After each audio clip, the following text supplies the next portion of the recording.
first impression. There is no greater meeting than the very first meeting. So what happens? Well, you see someone from a very far distance, and you will automatically start to judge them. A couple of years ago, MSNBC had called me, and they said, we want you to come down to our studio, and we want you to look at some video footage of Joran van der Sloot. Are we all familiar with Joran van der Sloot? Okay. What they were asking me to do was to come into their office and look at some video footage and determine if he had been involved in the Natalie Holloway disappearance case. So I went to them, and I looked at the video footage, and I figured what they wanted me to do. They wanted me to look at his body language, listen to his words, focus on the meaning of his movements, and then draw a conclusion. Form a first impression based on 3 short minutes of his life.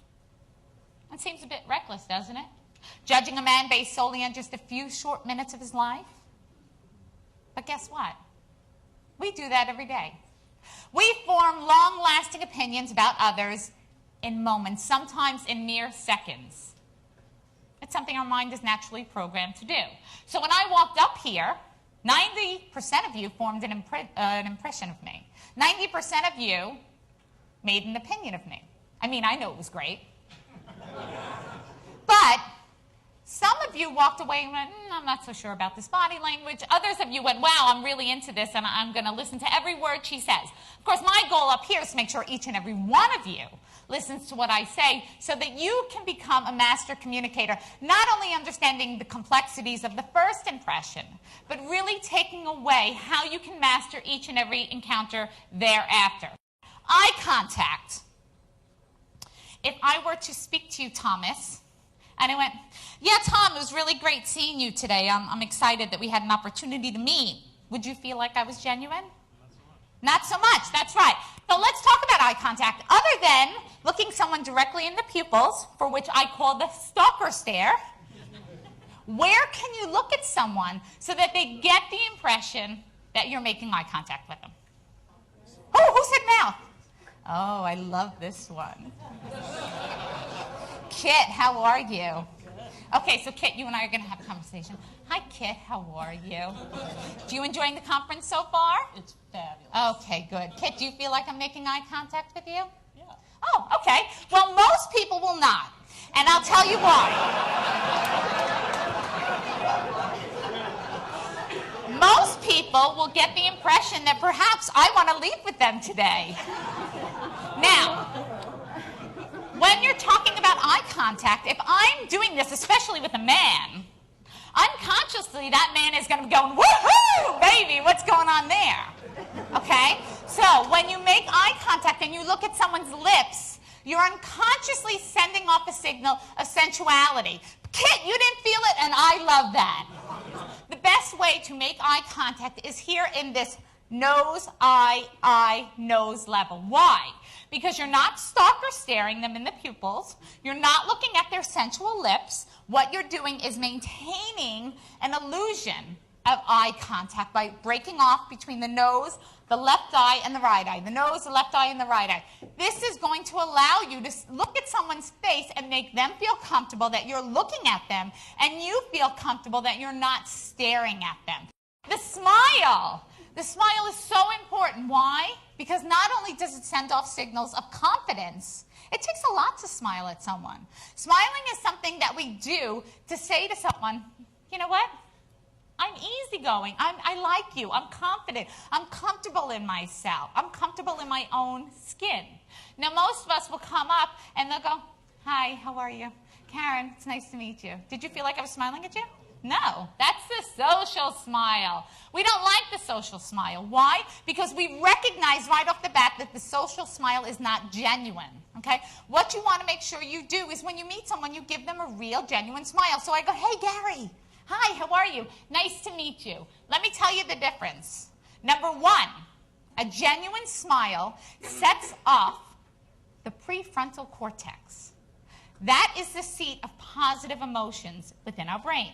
So if you give someone a genuine smile, not only do you feel better because you've set off all these little movements in the prefrontal cortex, but the person you're talking to unconsciously recognizes that that's what's called a Duquesne smile. The Duquesne smile means that the muscles in the face have changed shape and that the lower eyelids are going to be a little bit more tense. You're going to see some crinkles around the eyes and you're going to see some lines in the face. That's going to make them think, wow, this person really does like me. And what happens? We like people who like us. We like people who remind us of us. So when you see that genuine smile, not only do you feel better, but the person you're talking to feels better as well. Body language is primal to us. It's instinctive to us. Body language is what we used before there was language. So what you need to know is that it's much easier for us to look at a movement, interpret that movement, and then give back a movement than it is for us to hear a word, recognize the definition of that word, determine whether there was sarcasm or sincerity in that word, and then process and respond. Okay, so again, I walk in, I go, yeah, I had a really great plane ride. It was really exciting. Loved that turbulence. Do you believe me? No. You go, there's a non-congruency there. There's an incongruent pattern to what she's saying. So what does that mean for body language? That means you have to stand tall, sit tall, and walk tall. So if I walked up here and went, hey guys, I'm going to teach you how to communicate today. You guys are going to really love this conversation. It's going to be wonderful. You're going to leave here really feeling energized. Do you believe me? No, but if I go, hey, good morning, this is really great. You guys are going to love body language. You're going to love what you can accomplish with it. You see a whole different dynamic, and that's what you want to portray. You want to portray someone who knows what they're doing, someone who feels confident in themselves, someone who knows how to handle their body language. So that's what I want you to recognize when you leave today. You need to make sure your nonverbals say everything you want to say about you. As a speaker, I can walk up here and I can be flamboyant because I need to invoke passion in you.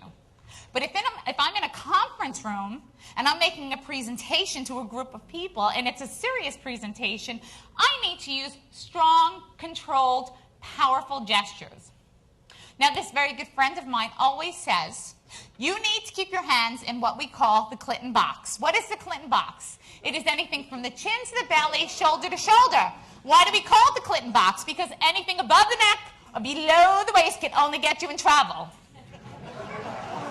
Okay, so what I want you to realize is small, controlled gestures are going to allow you to come across as credible, confident, sincere, and powerful. The handshake is not only a dominant cue, it's a status cue. In addition to that, it also is the first physical contact that you share with another person. Now, most of you are thinking, I shake hands every day. What's the big deal? There is a very significant impact that a handshake has because what it says is who I am, how I come across. And that first physical contact really sends off some energy between us. And if that handshake is not that great, it's going to come across as a bad, unconscious feeling within one of us. So let's do a handshake, Susan. Hi, how are you?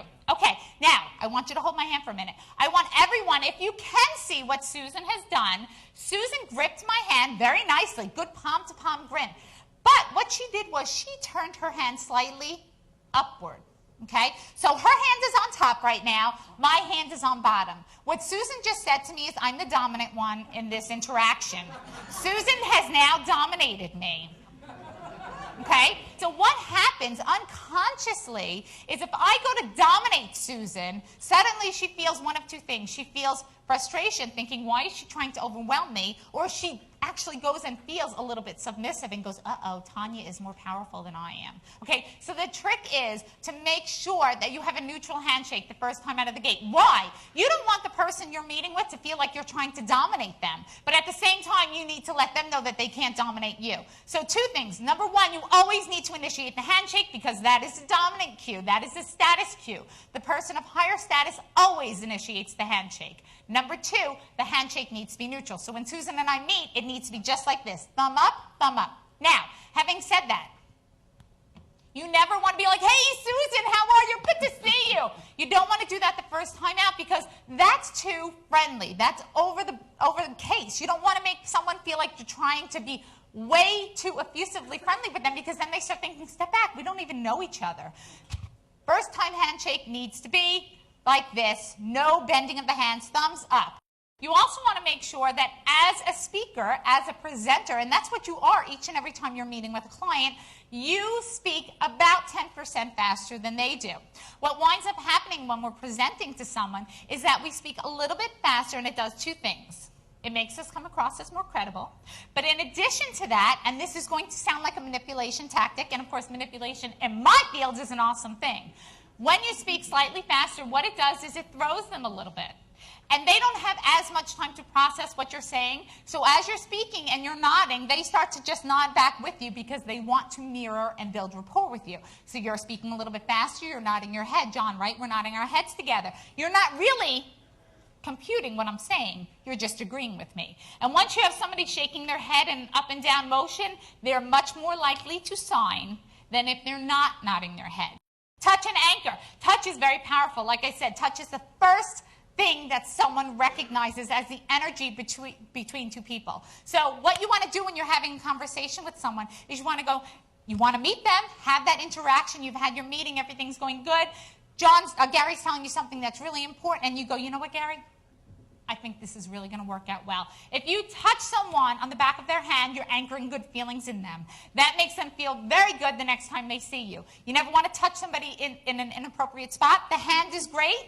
Don't touch another man if you're a man on the hand because they're going to think something. So you want to make sure if you're another man, you touch him on the shoulder. Oh, Tom, that was great. Thank you very much, Tom. All right? So touching a man on the shoulders is great. Touching a woman on the hand is wonderful. That anchors good feelings. Make them feel like you are just like them, and you will be golden to them.